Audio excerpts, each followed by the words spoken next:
Hello संगत, छा हाल आहे? ठीकु आहियो? ख़ुशि आहियो? ख़ैरु। अॼु जी वीडियो हूंदी तकरारी छह कैनाल जे बारे में। तकरारी छह कैनाल जेके पंजाब कढे थो पियो या कढी रहियो आहे सिंधु दरिया मां, उन बारे में। तव्हांखां सभिनी ख़बर आहे, दरिया पंहिंजो शान आहे, पंहिंजो मान आहे, पंहिंजी लाइफ आहे, जीवत आहे, सहारो आहे, देवता आहे, सम्झो पालणहार आहे एक्चुअली। दरिया खां बग़ैर ज़ाहिर आहे कुझु बि कोन थींदो।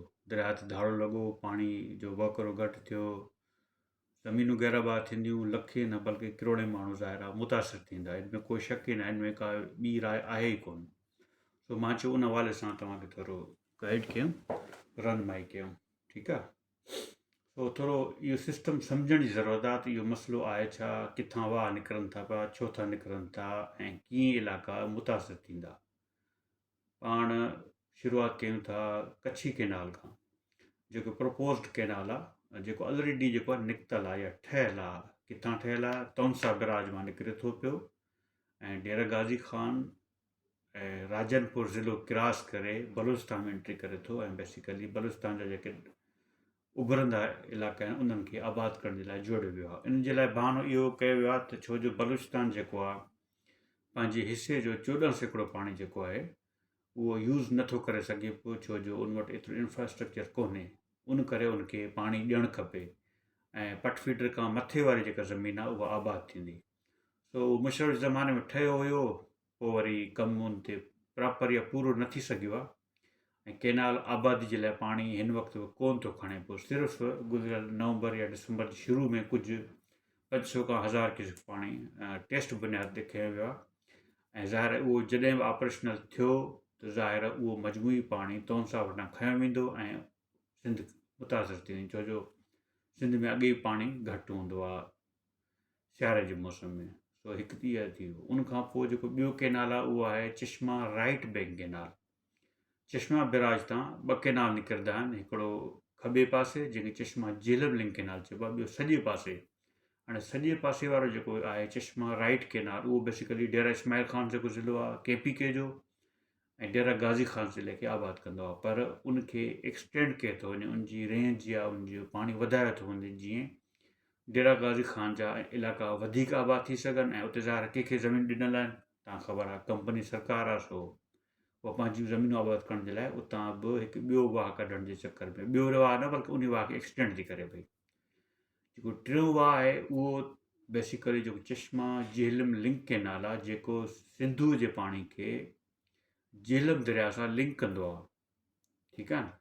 उन मां ई हिकिड़ो ॿियो कैनाल निकिरे थो जंहिंखे चइबो आहे ग्रेटर थल कैनाल, जेको हिन वक़्तु 8000 गुंजाइश जो पाणी खणंदो आहे, पर उनजी एक्सटेंशन कई थी वञे पई, उनखे वधायो थो वञे पियो, जीअं पूरो थल जो जेको इलाइक़ो आहे, थल जा इलाइक़ा कहिड़ा आहिनि? खुशाब ज़िलो, मियांवाली ज़िलो, भक्कर ज़िलो, लिया ऐं मुज़फ़रगढ़ ज़िले जा जेके इलाइक़ा थल रीजन में ईंदा आहिनि, उनखे आबाद करण जे लाइ ग्रेटर थल कैनाल जी बेसिकली इहा हिकिड़ी एक्सटेंशन आहे।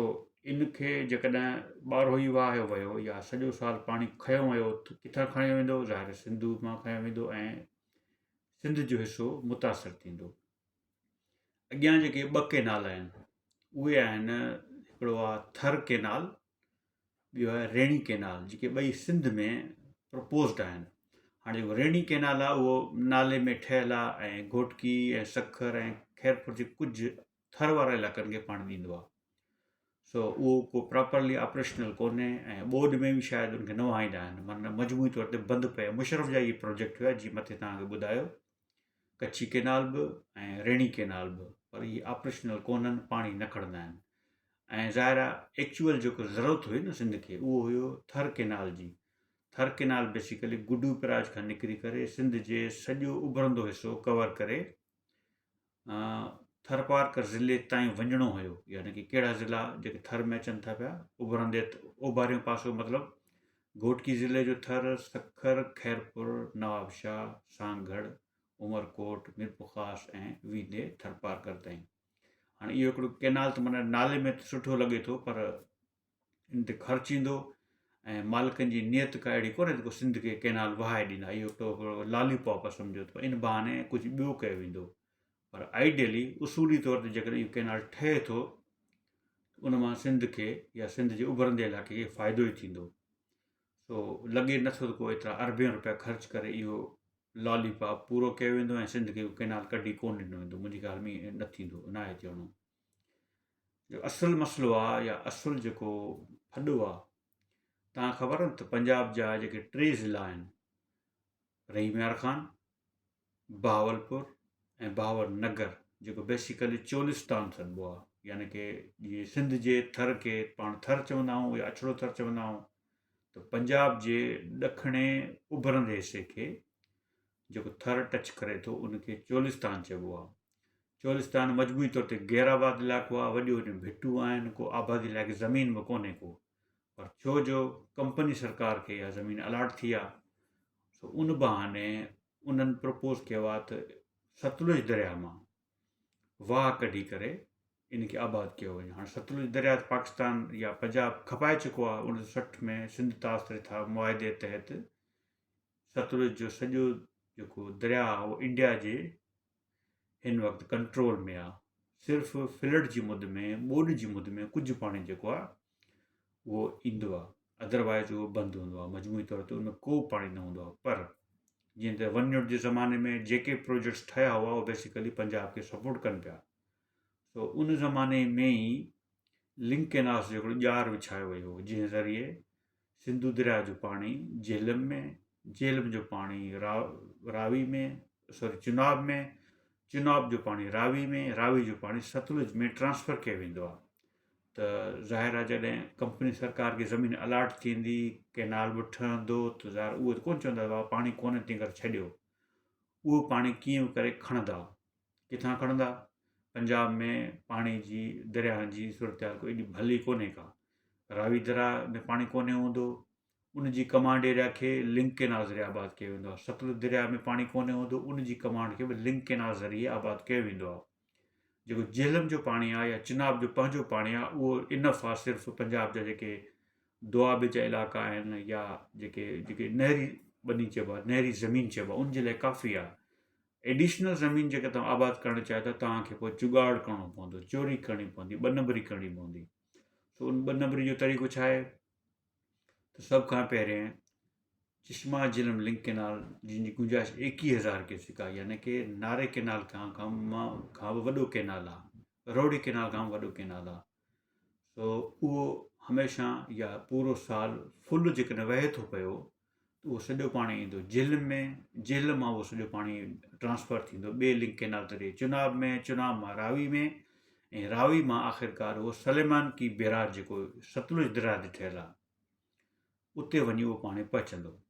हाणे उतां बि जेको नओं चोलिस्तान प्रोजेक्ट आहे या Cholistan dam, Cholistan flood canal जेके चयो आहे, जेको बि नालो ॾिनो अथऊं, उहो पोइ वरी चोलिस्तान थर जे इलाइक़े खे आबाद कंदो, जंहिंमें ज़ाहिर आहे शुरूआती काथो 8 लख माना एकड़ आहे, पोइ वरी 40, मजमूई तौर ते 60 लख एकड़ आबाद करण जे चकर में आहिनि। उनजे लाइ को बि एडिशनल पाणी कोन्हे, को डैम कोन्हे जो पाणी जीअं आमतौर ते इहो तासुर आहे डैम ठहंदो त पाणी ईंदो, यानी अञा इहे सम्झनि था डैम जेको न पाणी ॼणींदो आहे। बेसिकली डैम ते पाणी कोन ॼणींदो, जमा कंदो आहे। पाणी आहे ई कोन त वरी उहो जमा किथां थींदो? छो जो जेको इंडस जो पाणी आहे या इंडस सिस्टम जो पाणी आहे 114 मिलियन एकड़ फुट, उहो अॻे ई डिस्ट्रीब्यूट थियल आहे। 37% सिंध जो आहे, 37% पंजाब जो आहे, 11% KPK जो आहे, 14% बलूचिस्तान जो आहे। सो पंजाब 37, पोइ त जॾहिं उहो सिस्टम ठही वियो 91 अकार्ड थियल, पोइ चवंदा भाई इहो असां ग़लती थी वई, असां इन ते अमल कोन कंदासीं। पोइ हाणे हिस्टोरिकल अकार्ड जेको आहे उन बेसिस ते पाणी खे डिस्ट्रीब्यूट था कयूं। हिस्टोरिकल अकार्ड छा आहे? उहो बेसिकली मोहतरमा जे दौर में जेको 94 खां 96 ताईं हुयो, उन में इहो डिसाइड कयो आहे त भाई 91 जो जेको वाटर अकार्ड आहे उहो इम्प्लीमेंटेबल न आहे, उन ते अमल नथो करे सघिजे। छो जो पाणी कोन्हे सिस्टम में। 114 मिलियन एकड़ फुट पाणी हूंदो त पोइ उनखे विरहायो वेंदो या डिस्ट्रीब्यूट कयो वेंदो। उन करे जेका तारीख़ी खणत आहे सूबनि जी, जेका 77 खां 82 ताईं, 1977 खां 82 ताईं हिस्टोरिकली जो माना एवरेज जेको पाणी सूबनि खे मिलियो, उन बेसिस ते उहो पाणी विरहायो वेंदो। उन में सिधो सिंध खे नुक़सानु कीअं थींदो आहे? छो जो सिंध खोट में भाङे बग़ैर थींदड़ वाहिद सूबो हूंदो आहे। KPK खे खोट न मिलंदी आहे, चवंदा आहिनि छो भाऊ अॻे सिस्टम जो डेवलप कोन्हे, पंहिंजे हिसे जो पाणी पूरो कोन थो खणी सघे। बलूचिस्तान खे पंहिंजे हिसे जो पाणी पूरो खणण जी कैपेसिटी कोन्हे, छो जो कमांड एरिया डेवलप न आहे थियल। उन करे जेका बि खोट आहे उहा सिंध जे हिसे में ईंदी आहे ऐं पंजाब खे पाणी फुल मिलंदो आहे, सिंध उन मां मुतासिर थींदो आहे। सो हाणे चवनि था त पाणी जेको ज़ाया थियण वारा कहाणियूं तव्हां स्टोरी ॿुधियूं हूंदियूं आहिनि त कोटड़ी खां हेठि पाणी ज़ाया थो थिए या वञे थो, या उते हेठि जेके 20-25 लख माण्हू रहनि था उहे त पाण ढोर आहिनि, इंसान थोरा उन्हनि खे पाणी जी कहिड़ी ज़रूरत आहे। सो बंदि कयो पाणी।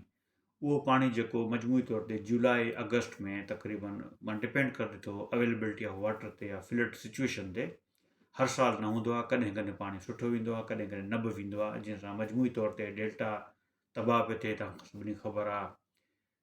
तेज़ी सां समुंड उन इलाइक़नि में इंट्रूड थो करे पियो, यानी मथे चढ़ी थो अचे पियो, या जर खारो थी वियो आहे, या मिठो पाणी न उते वञण करे वरी बि माण्हुनि ते मुआशी ऐं माहौलियाती मसइला पैदा थिया आहिनि, माण्हू दर थिया आहिनि, ज़मीन ख़राबु थी आहे एंड सो ऑन। सो हाणे हिन सिचुएशन में जॾहिं पाणी एडिशनल कोन्हे को, 114 मिलियन एकड़ फुट आहे, जंहिंमां सूबा तमामु घणी तकलीफ़ सां पंहिंजो सिस्टम हलाए रहिया आहिनि। ख़ासि तौर ते सिंध जेको आहे, सिंध में तव्हां ॾिठो न माना मई में कंहिं ज़माने में राइस कैनाल में पाणी वेंदो हो ऐं आबादी शुरू थी वेंदी, ऐं अप्रैल में लाड़ में सारियूं पोखिजी चुकियूं हूंदियूं आहिनि या पोखिजणु शुरू थी वेंदियूं आहिनि। उहो अप्रैल मई वारो किसो हाणे वञी जुलाई ऐं अगस्त ते पहुतो आहे, माना अगस्त में लिटरली रोंबा थियनि था पिया, एतिरो लेट पाणी जेको अचे थो पियो न। इन जो सबबु इहो आहे जो शुरूआती महीननि में जॾहिं थोरो पाणी हूंदो आहे, जॾहिं बर्फ़ पिघलजणु शुरू थींदी आहे न अप्रैल जे आख़िर में या मई में या जून में, उन वक़्तु चश्मा झील बैंक कैनाल जो पाणी पंजाब खोलींदो आहे, त सिंध खे खोट में ॾिसणी पवंदी आहे। ऐं आगाटो फसल अॼुकल्ह थिए ई कोन थो पियो, पोखी मुतासिर थिए थी पई। हाणे तव्हां हिसाबु लॻायो त जॾहिं इहो चोलिस्तान प्रोजेक्ट ठही वियो त पोइ ज़ाहिर पाणी उनखे ॾियणो पवंदो, माना सिंध जी खणत आहे उहा अञा लेट थी वेंदी। सिंध खे पाणी आगाटी ख़रीफ़ जे लाइ, आगाट जेका माना ऊन्हारे में जेके फसल थींदा आहिनि, सारियूं वण वग़ैरह या कमनि, उनमें मार्च में पाणी खपंदो आहे, लोअर सिंध में विचोले में खपंदो आहे, अप्रैल मई में, उत्तर में जून ते पाणी मिलणु खपे, पर कोन्हे मिलंदो। माना अंदाज़ो लॻाए त 2-2 महीना पाणी यानी सीज़न लेट पई थिए। सारियूं जेके जून में काइबियूं उन अगस्त में रोंबा थियनि पिया। माना तव्हां यकीन कयो त माना नवंबर में वञी लाबारा पिया आहिनि ऐं सट थी आहे ऐं सारियूं माण्हू खयूं आहिनि, एॾो लेट। सो इन सॼी सूरत हाल में ज़ाहिर कंपनी सरकार जेका मालिक आहे मुल्क जी, हर शइ जी मालिक आहे, उन्हनि जो प्रोजेक्ट आहे, उन्हनि जूं ज़मीनूं आहे, उन्हनि जो पूरो ज़ोर आहे त कीअं बि करे इहो कैनाल ठाहियूं त जीअं वधीक ज़मीन आबाद थिए, जेकॾहिं ॿिए जो नुक़सानु थिए थो त धूड़ वञी पाइनि। इहा रविश आहे, छो जो उहो जेको हिकिड़ो कॉन्सेप्ट तव्हां ॿुधो हूंदो न, माल गनीमत वारो, हे माल गनीमत तौरु ॾिसंदा आहिनि दरिया खे, पाणी खे ऐं ज़मीन खे। माना इहो हिकिड़ो माल गनीमत आहे, इन मां जेतिरो तव्हां लुटे सघो तव्हां लुटो, पर ईअं न आहे। पाणी आहे या दरिया आहे हिकिड़ो जीव आहे सम्झो, उनखे ज़िंदा रहणु ॾिनो वञे, उनजो पंहिंजो शान आहे, उनजो पंहिंजो फ़ाइदो आहे, उहा नेचर आहे, उन सां तमामु घणा माहौलियाती ऐं इज्तमाही ऐं इक़्तिसादी ऐं सियासी ऐं खोड़ सारा सकाफ़ती शयूं जेके आहिनि उहे मुतासिर थींदियूं आहिनि। पाणी न हुजण करे हिकिड़े कंहिं ज़माने में हिकिड़े सिंधी अदीब ॾाए लिखियो त पाणी जी खोट जे करे सिंधी ॿोली मुतासिर पई थिए। मां हैरान थियो त इहो वरी कीअं, पाणी जी खोट सां सिंधी ॿोली कीअं मुतासिर थिए थी पई। पोइ हुन एक्सप्लेन कयो हुन ॻाल्हि खे त जीअं त पाणी न हुजण करे खोड़ सारियूं जीवत, फ्लोरा एंड फॉना, नंढा नंढा ॿूटा, जड़ी ॿूटियूं, वण, पोखी, पखी, परंदे चरंदे जेके शयूं आहिनि उहे नापेद पियूं थियनि, ख़तमु पियूं थियनि। उन जे करे उहे जेके नाला या उहे जेके आम ॻाल्हियूं या माण्हुनि खे ॻोठाणे माहौल में यादि हूंदियूं या कंदा हुया, ज़िक्रेट आणींदा हुया, हिन गाह जो नालो छा आहे, हिन गाह जो नालो कांह आहे। हाणे कांह नाले गाह तव्हां ॿुधो आहे कंहिंखे ख़बर कोन्हे को, चिल छा आहे, लूणक छा आहे, यखोड़ ॿियूं एतिरा नाला मूंखे बि न ईंदा आहिनि। सो उन जे करे हर शइ माना मजमूई ताञा पेटी जेका आहे, ज़िंदगी जो वहिंवार जेको आहे न सिंध जो मुतासिर थियो आहे, ऐं हिन प्रोजेक्ट जे ठहण खां पोइ अञा मुतासिर थींदो, जंहिंसां का सुठी ॻाल्हि कोन थींदी, माना मजमूई तौर ते भींग थी वेंदी आहे। भींग त अॻे ई लॻी पई आहे, ठटे बदियुनि जे जेके सामूंडी इलाइक़ा आहिनि उते जेका भींग आहे न, उहा भींग जेका आहे बेसिकली मथे सुरंदी ईंदी। टंडो मोहम्मद खां हैदराबाद, टंडो इलाइक़े खां मटियारी खां थींदी नावशद पहुचंदी। उतर में सारे हूअं ई लेट पियूं थियनि, पाणी पहुचे कोन थो पियो। विचोले में यानी कि हैदराबाद शहर या हैदराबाद ज़िले जे आसपास जा जेके बि इलाइक़ा आहिनि उनजी ज़रायत मजमूई तौर ते सही सिंध में पहिरें नंबर ते आहे। यानी कि हैदराबाद ज़िलो जिते ॿाराड़ी हैदराबाद खणी चओ तव्हां, टंडो अलियार, मटियारी, हाला, न्यू सईदाबाद ऐं टंडो मोहम्मद खान, इहे जेके इलाइक़ा आहिनि इहो सभिनी खां शानदार इलाइक़ो। अञा थोरो तव्हां मथे हलो त टंडो आदम शहदादपुर भिटशा, इहो जेको त्रिकुंडो आहे, शानदार ज़मीनूं, ज़बरदस्त टुकरा आहिनि। सो इहे बि डिस्टर्ब थींदा। सो वाक़ई में बि ज़िंदगी ऐं मौत जो मसइलो आहे ऐं बेएतबारी आहे, एतबार जी खोट आहे, छो जो उहो कुझु बि करे सघे। पहिरियां हुननि कयो आहे जेके फ्लड कैनाल ठाहिया अथऊं, चश्मा जन लिंक कैनाल ऐं तौनसा पंजनर लिंक कैनाल, उहे बि ज़ोरी था वाहनि पिया। ऐं घणे भाङे जंहिं वक़्तु सिंध खे ज़रूरत हूंदी आहे उतां उन वक़्तु पाणी खणंदा आहिनि त सिंध में अञा वधीक ॾुकर थींदो आहे। ॿी जेका अक्सर ॻाल्हि मां पंहिंजे कॉलम्स या उन में लिखी आहे त तौनसा खां गुडू जे विच में तक़रीबन 350 किलोमीटर जो पंधु आहे। इन विच में दरिया जे ॿिन्ही पासे कच्छ जे इलाइक़े में 14 लख ज़मीन आबाद थिए थी। तव्हां हिसाबु लॻायो न, त 14 लख ज़मीन आबाद करण जे लाइ सॼो लिफ्ट पंप ते कमु हले थो पियो। गुडू चवंदा आहिनि भाउ तौनसा मां असां लख किस्म मोकिलिया मिसाल तौरु, त गुडू वटि घणो थो पहुचे 70,000। 30,000 काॾे वियो, 10,000 जेके सिस्टम लॉसिस बि काउंट कयूं त पाण 20,000 किस्म पाणी गुम थी थो वञे पियो। छो जो उहा खणत जेका आहे ट्यूबवेल्स ज़रिए थिए थी पई, लिफ्ट मशीन ज़रिए थिए पई। इहो जेका नई क़िस्म जी चोरी आहे, जंहिंसां जेका अगाटो ख़रीफ़ आहे उहो डिस्टर्ब थींदो आहे। सो अगाटो ख़रीफ़ मतिलबु ऊन्हारे जेको मौसम सारियुनि जी जेका पोखाई आहे, वण आहिनि, उहे डिस्टर्ब थींदा आहिनि, उहे अञा वधीक लेट थी वेंदा आहिनि। सो इहो हुयो सूरत हाल। सो ज़ाहिर आहे ऐं हिकिड़ी सुठी ॻाल्हि इहा आहे जो गुज़िरियल 2-3 महीननि खां वॾे पैमाने ते एहतजाज बि थिया आहिनि। हर क़ौमी धुर ऐं क़ौमी सोच रखंदड़ पार्टी माण्हू इज्तमाही तौर ते या इनफ़रादी तौर ते इन शइ खे सम्झनि था, इन ख़िलाफ़ु फाइट बैक कयो आहे, रेज़िस्ट कनि था। सभिनी पंहिंजूं कंट्रीब्यूशन ॾिनी आहे। इन में अञा बि ज़रूरत आहे त इहो मरहलो, इहो जेको मसइलो आहे, इहो जेको प्रोजेक्ट आहे, इनखे रद्द कयो वञे, कंहिं बि सूरत में क़बूल न कयो वञे। न त जेको सिंध में कुझु बि न बचियो आहे सवाइ ज़रायत जे, छो जो इंडस्ट्री कोन्हे का, मैन्युफैक्चरिंग प्रोसेस कुझु बि कोन्हे। जेका आहे उहा तव्हां ख़बर आहे कंहिंजे नाले ते आहे, कंहिंखे मिले थी या कंहिंखे फ़ाइदो थिए थो पियो। सिर्फ़ु ज़रायत आहे, उहा मुकमिल तबाह थी वेंदी। उन तबाही खां बचण जे लाइ ज़रूरियात माना इहो प्रोजेक्ट फ़ौरन बंदि कयो वञे ऐं 91 जे वाटर अकार्ड मुताबिक़ ई पाणी जी विर्छ कई वञे, जंहिंसां सिंध जो कुझु न कुझु भलो थींदो। सो उमेदु आहे त सिंधी फाइट बैक कंदा, इन मरहले खे बि कामयाबी सां पूरो कंदा ऐं इहो कैनाल वारो प्रोजेक्ट जेको आहे, सिस्टम जेको आहे, हमेशह जे लाइ बंदि थी वेंदो। ठीकु आहे, आई होप के we will win this time. असांखे फतेह मिलंदी, असांखे विक्ट्री मिलंदी। So best of luck, thank U.